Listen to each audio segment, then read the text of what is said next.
was doing me yoga and I got locked. I can't move. I got cramp. But don't just stand there, undo me.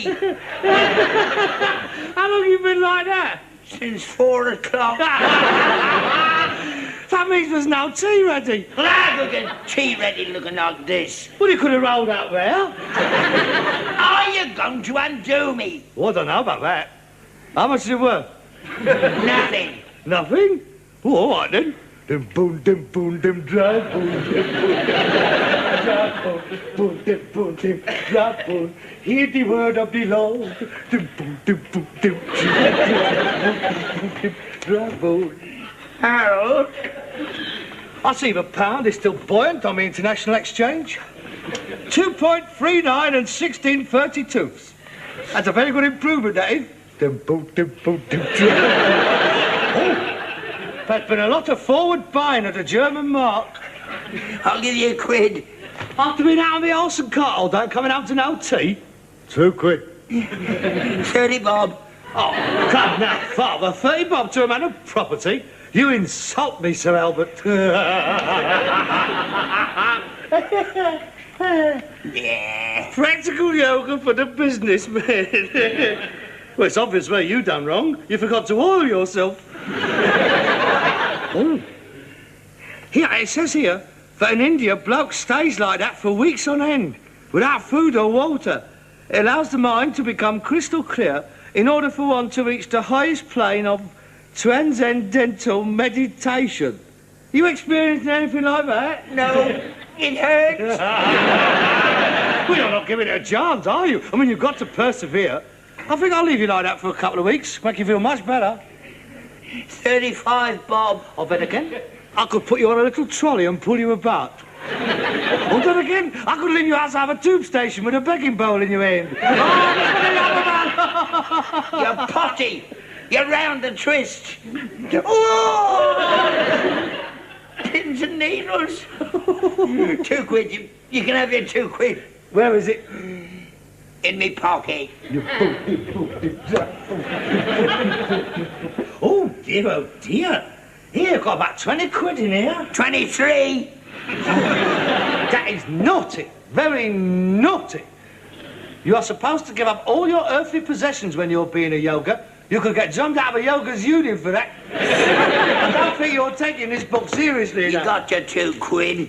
Undo me. Oh, let's have a look at you. Oh. He's got like one of them little dolls that won't fall over. I think I'll bang you over on the sideboard and coat you with a coat of gold paint. Albert, the great snake god.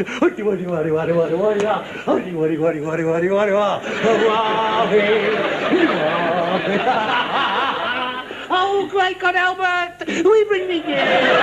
Oh, do not be angry with us. Oh, send us water for our crop. Oh, the great God is angry with us. He does not like our simple gifts.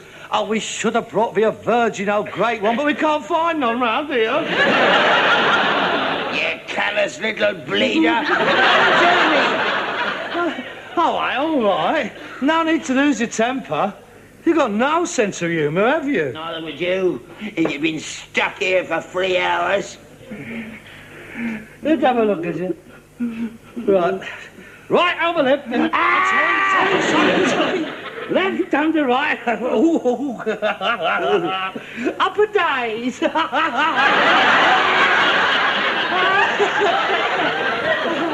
European. In the red corner, we have the ABA heavyweight champion, a great winner. Albert Steptoe, the White Panther.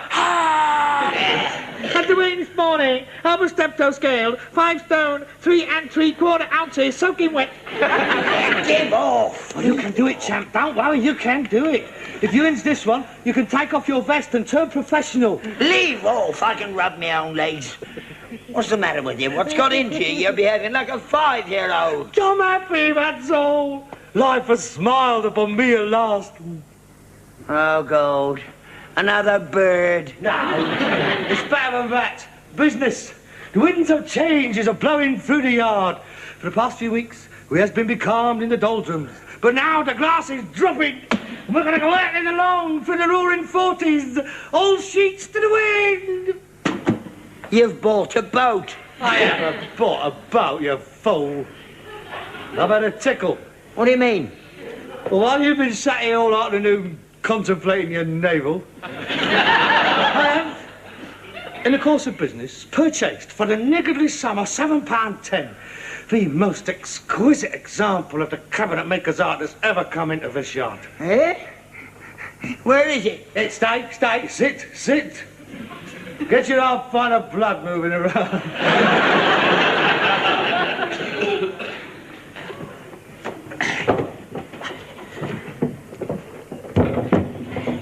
Ta-da! Not bad. Not bad? Come on, Dad, I paid for it. You can let yourself go. The customer's not here. Yeah, it's nice. Very nice. What is it? What is it? It's a commode. It's an early 19th century commode. Oh, that's Regency, that is not a shadow of a doubt. See, this old bird, she calls me over to the house, takes me into the front room. There it is. 7.5 knicker, eh? Well, plus a couple of balloons for her gardener's kids. And she didn't know what it was? No, she had no idea. She thought it was horrible. She couldn't wait to get rid of it. Said it didn't fit in with her inflatable armchairs. How much do you think this is going to fetch at auction? I don't know. Well, I'm going to put a reserve of 200 quid on it. As much as that? Look at it. And not a mark on it. The beautiful quality. You sure it's real and not repro? Of course it's not repro. That's dead right. Well, I've not been going to these GLC antique appreciation evening classes for nothing. And just look at it. Shape of the legs, the finish, what a brass work. And the whole piece screams out its intrinsic quality. Yeah, it's a nice piece of furniture. What's it for? What's it for? It's a commode. Look. There's a Poe in it. Of course there's a Poe in it. What do you expect a commode to have in it? A bowler, eh? I mean, that is the whole point of it. That is an integral part of the furnishings. I mean, this is the only sanitation they had in those days. Woburn Abbey, Blenheim Palace, they all had these. That's a very good Poe, that is. That is Crown Derby, that is. There's no change. Of course there's no chain, they haven't been invented. I mean, water closets didn't come until much later. God blimey, we didn't have one till 1935. No, this is all they had in the early 1800s. Even royalty used to use these. Victoria and Albert. Well, you couldn't expect them to use a little wooden shed in the backyard of Buckingham Palace, could you? Well, where did they keep them then? Well, wherever they was most needed. I mean, sometimes that would be on the landing, or sometimes in the bedroom, and sometimes, if they was having a banquet, they would have them behind a little screen in the dining room. That way, if they was having a conversation and they was caught short halfway through the dinner, they could go behind the screen and nip back in time for the next course. That way they wouldn't miss any of the conversation. What a way to behave in the dining room. Dirty devils. Not dirty devils. That was a la mode. They were all doing it. Oh, this is an important piece, this is. Look at that. On the side of the Poe. That's another reason why it's so valuable. What is it? The Prince of Wales's feathers. That's his crest. Ishideen. I bet this was his own one. I wouldn't be surprised if this didn't come from the Brighton Pavilion. Oh, yes. Prince's private privy. Oh, if that Poe could only speak. I've seen some sights, I can tell you. But apart from him, there would have been Beaubemel, Mrs. Fitzherbert, Nelson, a Scarlet Pimpernel. All sat there doing a Times crossword puzzle. Oh, what a prize. I bet some of us will go berserk when they sees this. 200 quid, Isn't it amazing? The council gives you 50 quid to get a proper one in these days. Well, they ain't giving it us, have they? A beauty. If only we could get a few more items like this, just a bit more often, we could retire.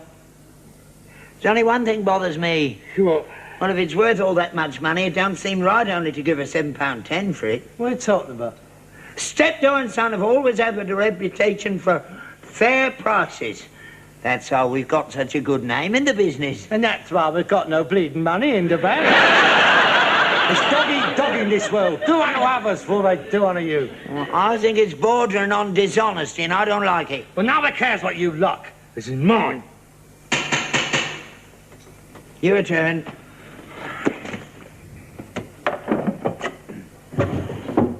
I would appreciate it if you would not use vets while I'm gone.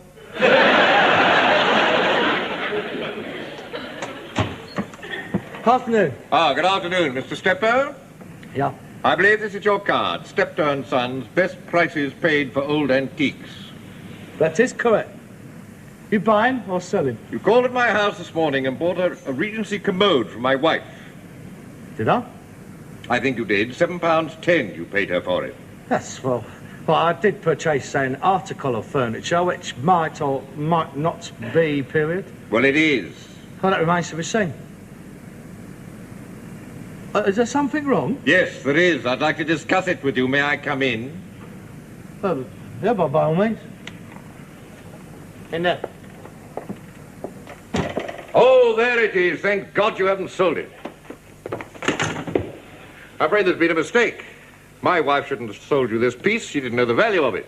Oh, I'm sorry, but that is no concern of mine. She agreed the price. But you took advantage of her. This is a Regency commode. Once the property of the Prince Regent. It originally came from the Brighton Pavilion. Well, you're an antique dealer. You must have known it was worth more than £7.10. Well, whether I did or not is besides the point. I mean, I'm in business, Mr. Copeland. Mr. Copeland. I just backs my judgment. Sometimes it pays off, sometimes it doesn't. This time it has done. I'm sorry, I don't see how I can help you. This is sharp practice, sir. It's people like you that bring the antique business into disrespect. There, I told you. Shut up. Going on the knocker, I believe it's called. Terrorizing old ladies and innocent housewives into parting with their family heirlooms and paying them a pittance for it. Listen, Mush. You better be careful what you're saying. That's a very serious accusation, that is. I mean, and some of these old ladies, as you call them, they're the biggest con merchants in the world. I mean, bringing out all their Victorian crap and trying to pass it off as Georgian. I've been caught once or twice, I can tell you. I mean, we all have to learn the hard way. You just have to tell your wife to be more careful in the future. Harold, this is no Please, way to... don't interfere. I'm sorry, Mr. Copeland. Nothing I can do for you. Look, I must have this piece back. Certainly. I'm quite prepared to sell it to you. Sell it to me? I see. Well, I suppose I must offer you a reasonable profit. £15. Oh, come now. I mean, we all know what the piece is worth. So, sentiment means nothing to you. Market value, I suppose. Oh, very well. I'll not beat about the bush. I want it back. £150. Harold, £150? All right, don't get out of your pram. This is worth twice as much as that. He's not doing me no favours. That's a good price. Now, you put that into an auction, you'll have to pay commission, and you have to take a chance on what it fetches. £150. Well, to show that I'm a reasonable man, I'll take it. Will you take a cheque? Certainly. Just write your name and address on the back. Not a bad profit for a day's work, is it? Oh, well, that's the way it goes, isn't it? I shall make arrangements to have the commode collected in the morning. No need for that. My son will bring it round today. No, thank you. I prefer to have it handled by experts. Your cheque, sir. And I warn you, if I hear of you doing anything like this again, I shall report you to the Antique Dealers Association. If I was a member, I would be quite concerned. You're a rogue, sir. I'll see myself out. 150 quid! You ought to be ashamed of yourself. No, don't start that again. You used to have integrity. You used to be an honest dealer. I still am. I've done nothing dishonest. I've been very fair. could have made a lot more than that. You could have been satisfied with a reasonable profit. Oh, you do make me laugh, you do, you and your working-class morality. You don't mind these property millionaires making a fortune, do you, eh? You don't mind them buying an acre of land for nothing and selling it for £2 million. No, you admire that. Oh, he has done well for himself, hasn't he? Yeah. What about that, eh? Knocking down Georgian houses and sticking up modern blocks of offices. That's all right. You can get a knighthood for that. When a bloke like me has it off for once in his life, oh, no, that's all wrong. That's dishonest. Yeah, there's no need to cheat people. What do you mean, cheat people? I paid £7.10 for an article. I sold it for £150. That's 2,000% profit, right? Right. Last week, you bought that suit off the old girl for £5 bob and you sold it to that Pakistani across the street for a £5. How much profit is there in that? £4.15. Oh, no, there isn't. 2,000%, so up you for a start. That's not the same thing. Of course that's the same No, thing. it's not. Everybody was satisfied with my deal. The Pakistani was delighted. First three-piece Harris tweed he'd ever worn in his life. You didn't tell him that +4s had gone out, did you? Poor little sod. I mean, he's just come over it. How was it in how we dress? I saw him yesterday. He had +4s right down below his knees and bare legs right down to his sandals. They look ridiculous. Well, he only had to buy himself a pair of long stockings. Anyway, Alec Douglas Hume still wears them. Only when he's out shooting grass, not when he's after a job on the buses. Anyway, that's beside the point. You took advantage of him, so don't get on... Oh, come on, doubt.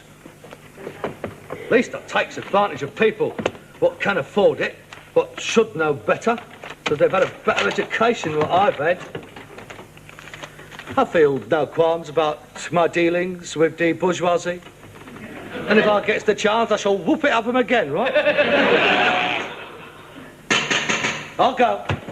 And just keep your nose out of my business. I don't need you to tell me what's right and what's wrong.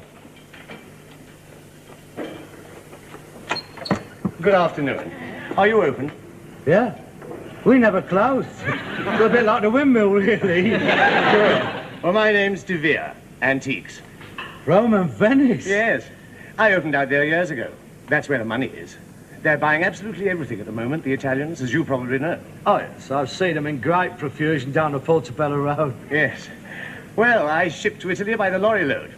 Twice a year I come to England to select my pieces. And I always like to take a look round you chaps. Never know what you might have that would interest our Roman friends. Oh, well... They pay top prices, and they're mad about English furniture at the moment. Oh, hey? Well, we've got plenty of that. I mean, most of the furniture we've got is English. Well, perhaps I might have a look round. Oh, certainly. Please, always a pleasure to do business with the trade. Do come in. Thank you. In there. Anything to help the export drive? Oh, yes. I say, that's rather bizarre. That's my father. Good afternoon. Father, this gentleman is an antique dealer from Rome. Is he? Don't look like a wop. Oh, come, let's have a bit of decorum, Father. He's not an high-tie. He's English. He's only operating from Rome. This is rather amusing. No, I don't think so. I've got a bracket clock, but the bracket's missing. Oh, good heavens. Well, this is incredible. But this is exquisite. Well, this is by Applewhite. Is it for sale? Yes. No. Yes. But this is the finest example of a Regency commode I've ever seen. It does have a rather pleasing line to it. I don't believe it. The Prince of Wales feathers. You realize what that must mean? This was undoubtedly used by the Prince Regent himself. Are you familiar with the commodes in the Brighton Pavilion? Not personally, no. But this could quite conceivably be one of them. Remarkable. Remarkable. I'll take it. You can't have it. It's already sold. I'll give you £600 for it. £600. Certainly. I already have a customer. Sophia Loren will buy it sight unseen. It's sold. No, it's not. Yes, it is. Listen, you. If you don't keep your nose out of my affairs, so help me, you're going to need a full set of gums as well. Can't sell it. It's against the rules. I make my own rules. But Uh, I do beg your pardon. my father's a little bit old-fashioned about these things. Well, of course, if you have already sold the piece, there's nothing more to be said. I wouldn't want to do anything unethical. Oh, no. It's quite all above board. It's just a little mistake. I'm sure it can all be sorted out. But I'm very interested in the piece. Perhaps if I call back in 2 days to ascertain if it's for sale? Oh, it will be. It will be.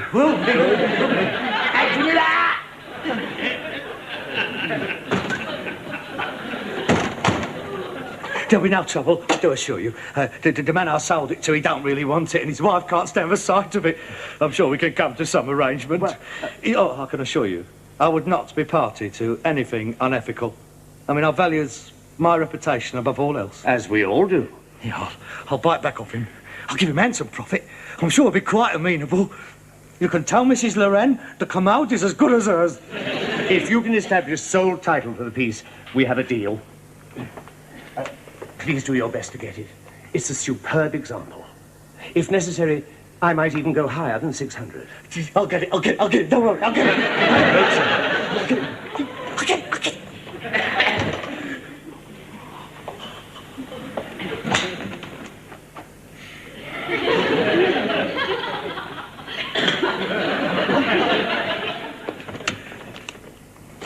You can keep your mouth shut for a start.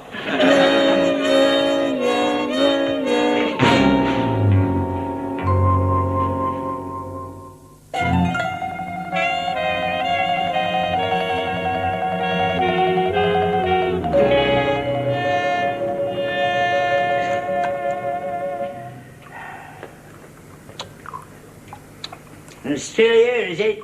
I thought Roman Fred was coming back for it yesterday. Well, he's a very busy man. I mean, he deals with other people besides me. He's got van loads to get yet. Hey, he's probably out scouring the country. He's probably left the country. What do you mean by that? Well, if he'd been so keen to buy it, he would have been back, wouldn't he?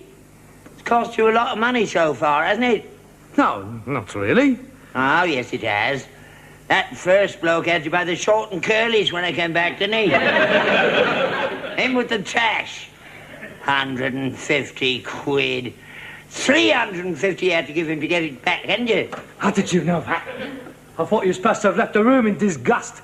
You was listening at the keyhole, wasn't you? Couldn't wait to write the cheque, could you? Well, I was naturally eager to conclude the transaction. Yeah, and you gave cash, too. You made it out for cash. Dicey, that was. No, of course not. I mean, he explained all that. But that was to avoid the possibility of capital gains tax. So that stands you in at £357.10 now. No, it doesn't. No, I'll bank the first cheque for £150 straight away. I mean, that afternoon. I'm not a fool, you know. At this moment in time, that commode has cost me £217, 10 shillings. As I'm about shortly to sell it to £600, I'm quite satisfied, thank you. Honestly, you're so dim at times. You really are. You're as thick as a donkey's dongler. You can't see it, can you? What? You've been conned. Conned? Oh, rubbish. You have. You've been turned over. They've had your trousers down. They're all in it together. Oh, God. The Berger bought it off the so-called husband and the Italian bloke. God, blimey, I have to spell it out for you, don't I? Right, look. They got this commode, see? So they wait for somebody like you to come by, and the woman calls you and have a look at it. She lets you have it all for £7.10, and you think you've got a bargain, right? Now, the first bloke turns up, the husband, all indignant, shouting the odds that you've got a valuable commode that you've only given £7.10 for. And to prove how valuable it is, he's willing to buy it back off you for 150 quid. Oh, you're well satisfied. Now, they move in for the kill. The second bloke turns up, the antique dealer, the expert. He goes all frothy when he sees it. I must have it, I must have it. So he gets all your juices working away by offering you 600 quid. 4 times what you've already sold it for, providing that you can buy it back off the first bloke. Are you still with me? Right. Now they've got you. You with the little pound size, jumping up and down in your eyeballs. You can't wait for the first bloke to come back to buy it back off him. Greed. That's what they count on. People that want something for nothing. So, first bloke comes back again in the morning. Of course, he don't want to sell. Surprise, surprise. You've got to offer him £350 before he agrees to sell. So, you give him a cash cheque, he nips straight round to the bank, cashes it, and you never see anything of them again. Simple. Like shelling peas. And you fell for it. I've never heard so much rubbish in all my life. When did you make that up? Last night, I was doing my yoga, meditating, and it come to me in a flash. I thought, they sent him to the cleaners, I thought, and served the greedy little bleeder right. It's very clever, but you've overlooked two things. I banked the first bloke's cheque for £150, and B, I still have possession of a very valuable Regency commode. Yeah, and you've overlooked two things too. A, I rang up this morning, and that cheque's been bouncing around the bank ever since you put it in. And B, while you was out, I had a bloke round to value that commode. And? £7.10. Made this year. He's looked at 14 of them this week. They're doing the district. You've been sucked in, mate, and blown out in bubbles. Yeah, that's right. You've lost £357.10, and serve you right. I've no sympathy. It's your own fault. If you hadn't been so greedy, they'd never have been able to work it. Them as lives by the sword. Of fate! But I could have swore it was genuine. I mean, everything points to it. Everything I've been taught. Tell you what I'll do. I'll help you cut your losses. What? Well, I could be doing with that up in my bedroom. Come in handy cold nights. I'll buy it off you. How much for? £3.10. £3.10? He's worth twice that much. £4. £6.10. £4.15, that's my last offer. Oh, I'll tell you what. £4.17 and 6 without a po. What are you going to do with the po? I'm going to take it down to the Chelsea antique appreciation classes and show it to the teacher. He'll be ever so interested. Now I'm going to break it right over the bleeding teacher's head. Good night.